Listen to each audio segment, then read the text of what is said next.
Behold, Black Myth Wukong, a game based on Journey to the West, one of the most infamous works of Chinese literature, retold as a hyper-detailed action RPG where I, a monkey, repeatedly get my spine rearranged by gods who have been doing this professionally for thousands of years. You play as the Destined One, a feral monkey running on a newer operating system than his cousins. His official purpose is inheriting Sun Wukong's legacy, and whose actual job is getting violently humbled by every forest resident with a health bar.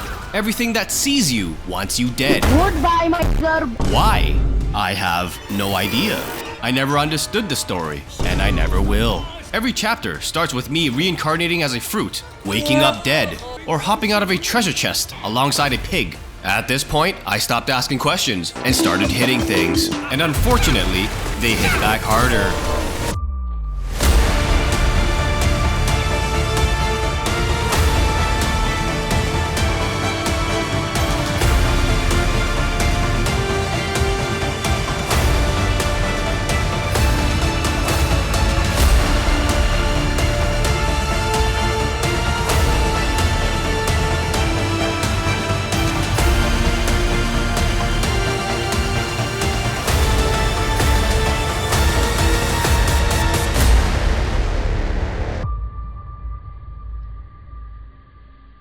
Hello everyone and welcome to a game that punishes you for having ideas. Combat is deliberate, heavy, souls adjacent, in the sense that every enemy is patiently waiting for you to make a single mistake so they can remove you from existence. Dodging matters, timing matters, respect matters. I have none of these. You swing, spin, extend, and slam with the confidence of a mythological hero and the survivability of wet paper the moment a boss shows up, which is unfortunate because bosses make up 90% of this fucking game. Within the first hour, the game stops onboarding and starts enforcing. This is Wandering White, and he's not an early game boss. He's your psychological evaluation designed to see how much self-respect you're willing to burn within the first hour. Because this guy's not teaching you mechanics, he's asking if you deserve to continue. If you beat it, congratulations! You are now the proud owner of a spirit so overqualified that many players run it to the ground. From here until the end credits, the game offers two methods of short-term identity theft: spirits and transformations. Transformations let you cosplay competence before the game drags you back to reality by the ankles. The world is populated entirely by things that want you gone, permanently.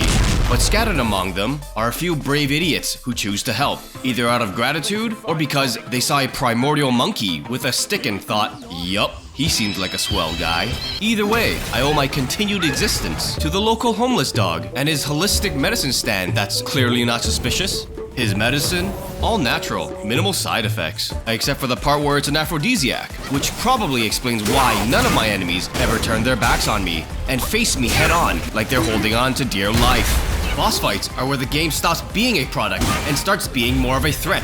Every encounter is a mythological entity personally offended by your continued circulation of oxygen. Wolves, demons, immortal monks, none of which were disclosed during onboarding.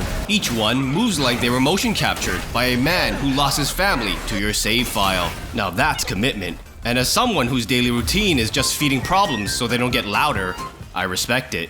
This game chose a different approach. It chose violence. Have you ever experienced raw, divine resentment administered by a devout Buddhist? This is Yellowbrow, and he's here to claim your dignity.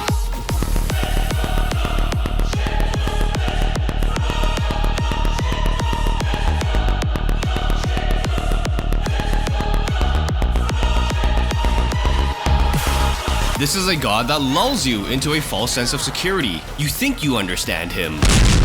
You don't. Every attack is a test of not just skill, but patience, timing, and soul endurance. He telegraphs like a polite neighbor, but hits like a personal vendetta. Especially that annoying mace you always feel like you've successfully dodged, but surprises you due to it spinning more than a full circle. Each strike erases a little confidence. Each slam reminds you that the developers are quietly laughing at your suffering. While you subject yourself to this agonizing journey, the very least you could do is appreciate the game's visual presentation. It's beautiful, painfully so. Ancient forests drenched in mist, temples carved into cliffs, enemies that look like they stepped out of a satanic ritual and chose violence. In Black Myth Wukong, you can have your cheeks taken by macaque, get jump cancelled by wildlife that does not respect you as a concept, be spiritually evaluated by immortal monks who hit harder than your father's expectations. This game doesn't just want to impress you, it wants you to behave, and they sent the Yaksha King to ensure that.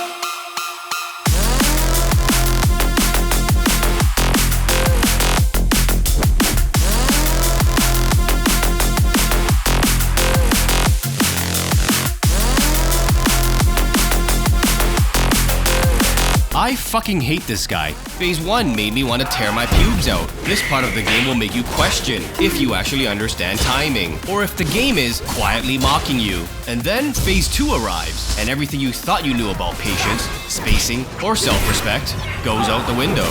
Suddenly, he's everywhere at once. Aggressive, unforgiving, like the universe condensed into a hyper-violent demon, straight from Satan's anus with ridiculous hit windows. You try... The nerve on this guy. You try your hardest to not let him ventilate your chest. And no matter what you do, the Yaksha King will act like you owe him red money. Every attack is a personal memo of your incompetence. When it's finally over, you don't feel victorious. You feel like the universe quietly judged you based on your life choices. By now I'm convinced that every boss exists solely to gatekeep the end credits. Trust me, this game really doesn't want you to win. Could side quests make things easier? Yes, they reward genuinely useful items. Unfortunately, locating them requires interpreting the distant murmurs of what I can only assume is an irresponsible guardian angel. There's no quest marker holding your hand, just guesswork, vibes, and the quiet, terrifying understanding that if you take one wrong turn, something legendary is waiting to murder you.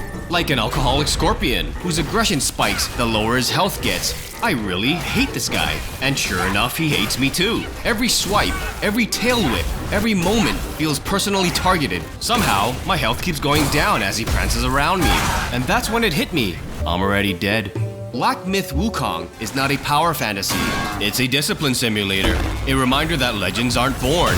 They're forged through suffering, repetition, and getting annihilated until you learn respect.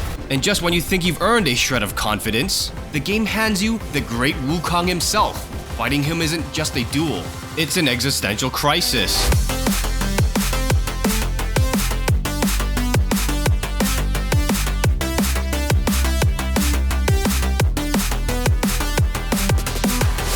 This guy has your moves, your speed, your audacity. This is the game looking at you and saying, here's what you could have been, bitch. Every hit feels symbolic. Every loss feels deserved. You're not fighting a boss, you're fighting your own myth and losing. And after all that, it turns out I am actually not Sun Wukong. I am the tutorial monkey they use to test fall damage on. Black Myth Wukong is an incredible game, and I am never returning. Not out of fear, but out of self-respect. Now if you'll excuse me, I'm going to something safer. Board games with my homies, an ex-convict, and my wife's boyfriend. Like and subscribe for more shitty content.